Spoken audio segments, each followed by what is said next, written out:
Pernahkah Anda mendengar kata meretas? Ya, tepat sekali. Meretas atau bisa juga disebut dengan hack adalah salah satu cara seseorang yang melakukan teror kepada orang lain, badan lembaga, serta instansi berbadan hukum dalam dunia cyber. Umumnya pelaku peretas ini masuk melalui jaringan internet sebagai jalan menuju akses kejahatannya. Selain mengganggu aktivitas secara online, kasus peretasan atau yang dikenal dengan hacking secara hukum sudah tergolong aktivitas tindak pidana dalam dunia maya. Ada beberapa kasus peretasan yang pernah terjadi dan sempat menghebohkan masyarakat Indonesia, seperti kasus peretasan yang berhasil dilakukan oleh seorang anak asal Indonesia yang menghack satelit di Cina. Kemudian ada pula aksi anak muda yang berhasil menghack situs KPU sejak masa pemilihan presiden 2014 silam.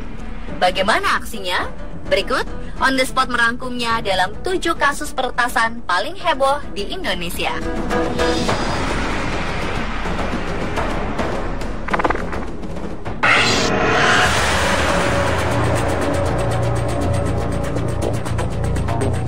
Berbagai pertanyaan pun bermunculan saat dunia cyber dipenuhi para hacker yang tidak bertanggung jawab.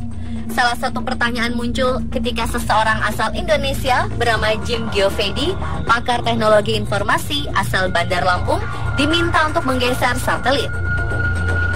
Berdasarkan hasil wawancara dengan Deutsche Welle, Jim mengaku telah menghack sebuah satelit di Cina dan dapat merubah rotasi satelit Indonesia dari posisi semula.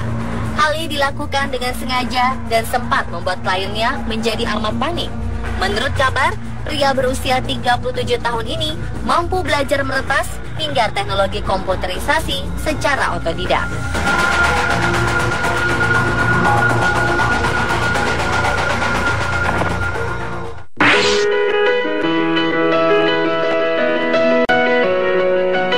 Pemilihan presiden yang dilakukan setiap 5 tahun sekali merupakan momen yang selalu dinanti rakyat Indonesia untuk memilih presiden pilihan mereka melalui Komisi Pemilihan Umum atau KPU. Lalu bagaimana jika sistem komputerisasi KPU mendadak dihack hingga tak dapat diakses? Seperti Pilpres 2 tahun silam, kejadian tersebut sempat mencemaskan masyarakat Indonesia yang sedang melakukan penghitungan suara melalui KPU. Namun sayang, berita ini sempat dibantah oleh KPU setempat. Setelah beberapa saat kemudian, sang pelaku peretas pun langsung ditangkap dengan nama Cyber Snoozer alias Dhani Firmansyah. Penjahat cyber ini pun diputus hukuman.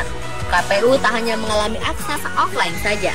Ketika itu, kelakuan Dhani sempat mengutak-atik gambar beberapa partai di pemilihan suara. Atas tindakannya tersebut, Dhani Firmansyah dijatuhi hukuman kurungan selama 6 bulan 21 hari.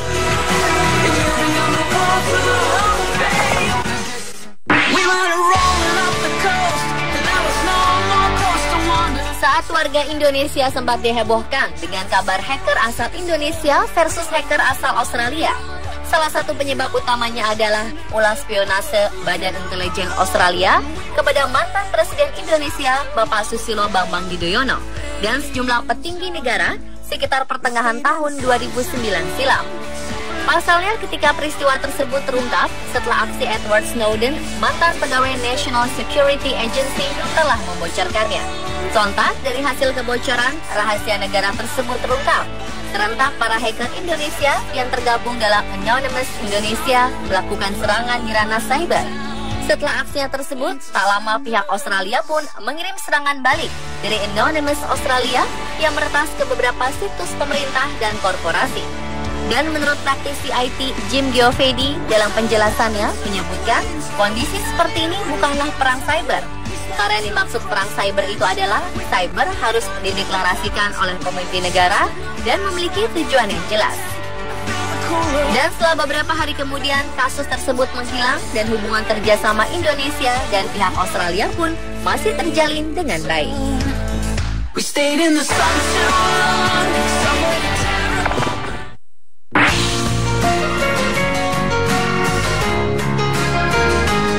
Serangan hacker pun sempat terjadi di Komisi Perlindungan Anak Indonesia atau KPAI.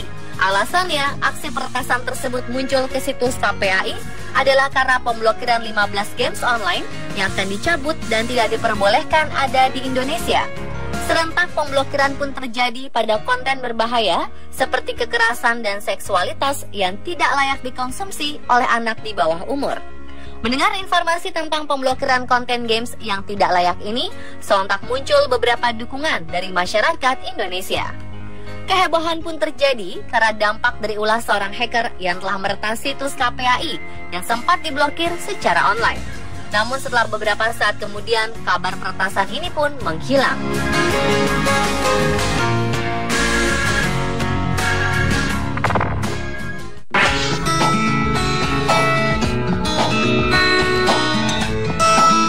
Kasus peretasan kembali terjadi di bulan Juni lalu.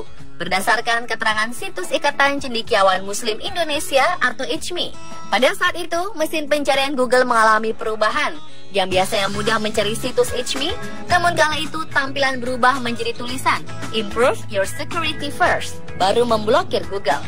Beberapa hari kemudian, pihak ICMI melalui Jimli Asidiki pun mengakui adanya hacker yang diduga berhubungan dengan pernyataan pemblokiran YouTube dan Google. Tak berapa lama kemudian, Jimli Asidiki pun telah beralat pernyataannya dan situs ICMI pun kembali berjalan dengan normal. Dan sampai saat ini, sang pelaku pun belum diketahui dan menghilang begitu saja.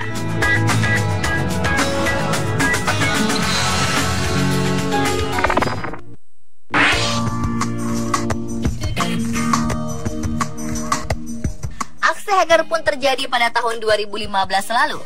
Hebohnya berita tentang website resmi Revolusi Mental yang telah dihack oleh pihak tak bertanggung jawab selang waktu 1 hari setelah peresmian oleh Menteri Koordinator Pembangunan Manusia dan Kebudayaan Puan Maharani. Menurut Rudi Lumanto sebagai Ketua Umum Indonesia Security Incident Response Team on Internet Infrastructure telah membenarkan bahwa situs Revolusi Mental telah diretas oleh seseorang yang tak bertanggung jawab. Namun peretasan tersebut tak berlangsung lama. Setelah beberapa saat, akhirnya situs Revolusi Mental pun berjalan normal kembali. Dan sampai saat ini, sang aktor pelaku peretas pun belum diketahui secara jelas dan masih menjadi pantauan pihak yang berwajib.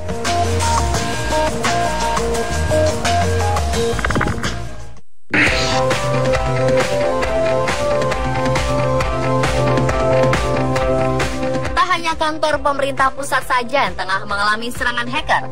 Situs Pengadilan Negeri Palembang pun telah diretas hacker tak dikenal.